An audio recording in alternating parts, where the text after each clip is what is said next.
Hospitality towards visitors. The Lord appeared to Abraham near the great tree of Mamre, while he was sitting at the entrance to his tent in the heat of the day. Abraham looked up and saw three men standing nearby. When he saw them, he hurried from the entrance of his tent to meet them and bowed low to the ground. He said, "If I have found favor in your eyes, my Lord, do not pass your servant by. Let a little water be brought, and then you may all wash your feet and rest under this tree. Let me get you something to eat so you can be refreshed, and then go on your way. Now that you have come to your servant." "Very well," they answered. "Do as you say."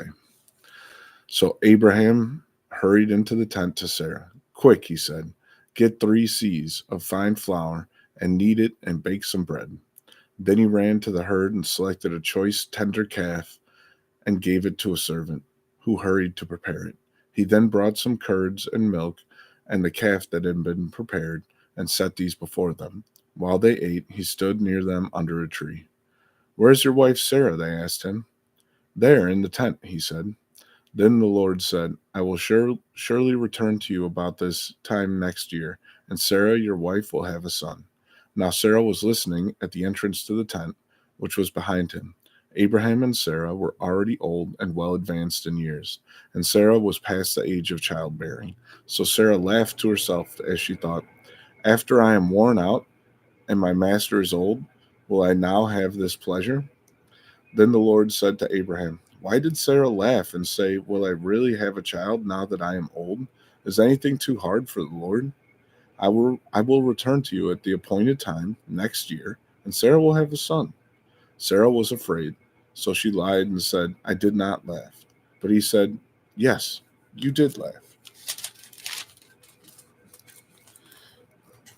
When the men got up to leave, they looked toward Sodom and Abraham.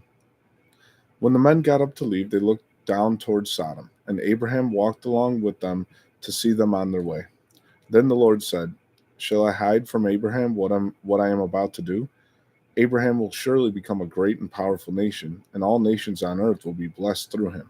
For I have chosen him so that he will direct his children and his household after him to keep the way of the Lord by doing what is right and just, so that the Lord will bring about for Abraham what he has promised him." Then the Lord said, "The outcry against Sodom and Gomorrah is so great, and their sin so grievous, that I will go down and see if what they have done is as bad as the outcry that has reached me. If not, I will know." The men turned away and went toward Sodom, but Abraham remained standing before the Lord.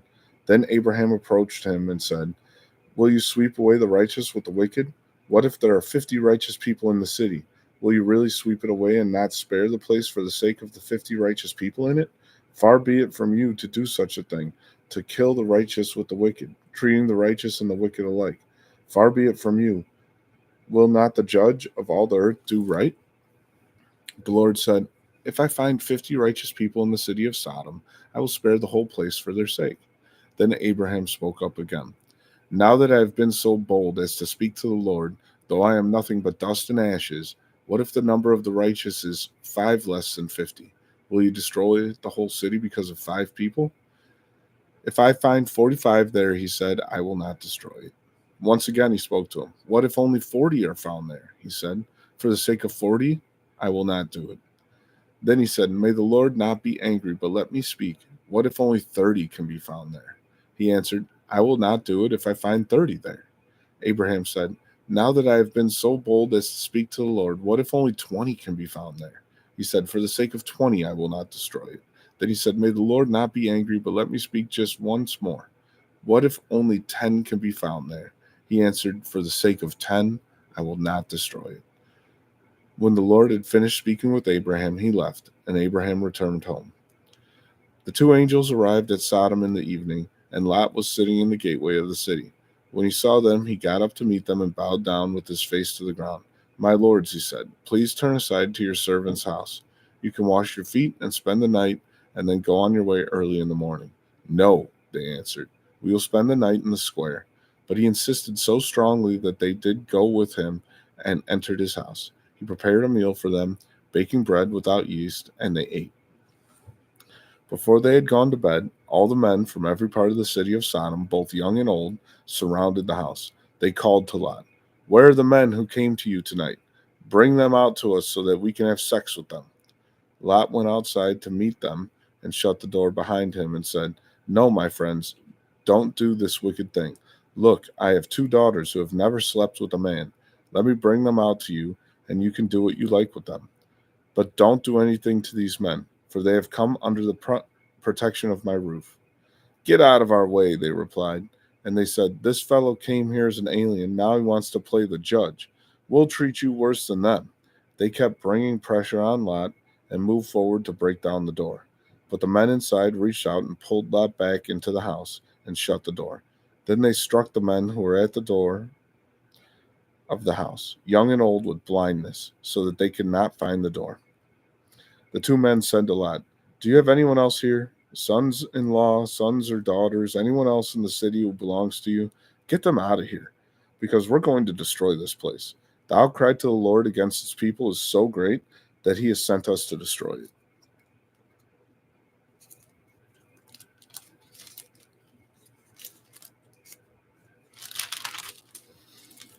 So Lot went out and spoke to his sons-in-law who were pledged to marry his daughters. He said, "Hurry and get out of this place, because the Lord is about to destroy the city." But his sons-in-law thought he was joking. With, with the coming of dawn, the angels urged Lot, saying, "Hurry, take your wife and your 2 daughters who are here, or you will be swept away when the city is punished."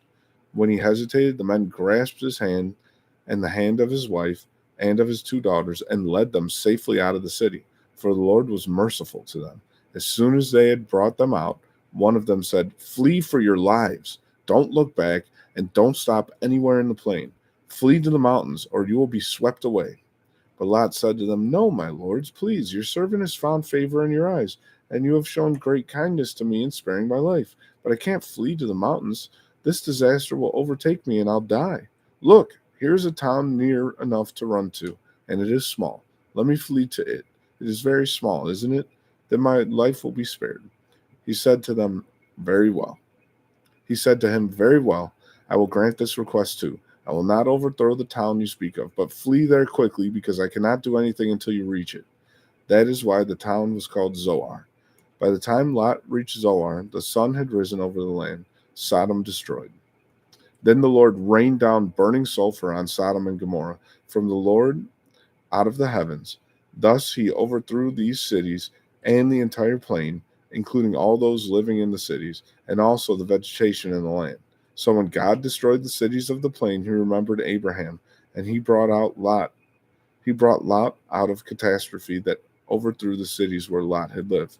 But Lot's wife looked back, and she became a pillar of salt. Early the next morning, Abraham got up and returned to the place where he had stood before the Lord. He looked down toward Sodom and Gomorrah, toward all the land of the plain, and he saw dense smoke rising from the land, like smoke from a furnace. Lot and his 2 daughters left Zoar and settled in the mountains, for he was afraid to stay in Zoar. He and his 2 daughters lived in a cave. One day the older daughter said to the younger, "Our father is old, and there is no man around here to lie with us, as is the custom all over the earth. Let's get our father to drink wine, and then lie with him, and preserve our family line through our father." That night they got their father to drink wine, and the older daughter went in and lay with him. He was not aware of it when she lay down or when she got up. The next day the older daughter said to the younger, "Last night I lay with my father. Let's get him to drink wine again tonight, and you go in and lie with him so we can preserve our family line through our father." So they got their father to drink wine that night also, and the younger daughter went and lay with him. Again he was not aware of when she lay down or when she got up. So both of Lot's daughters became pregnant by their father. The older daughter had a son, and she named him Moab. He is the father of the Moabites today. The younger daughter also had a son, and she named him Ben-Ami. He is the father of the Ammonites today.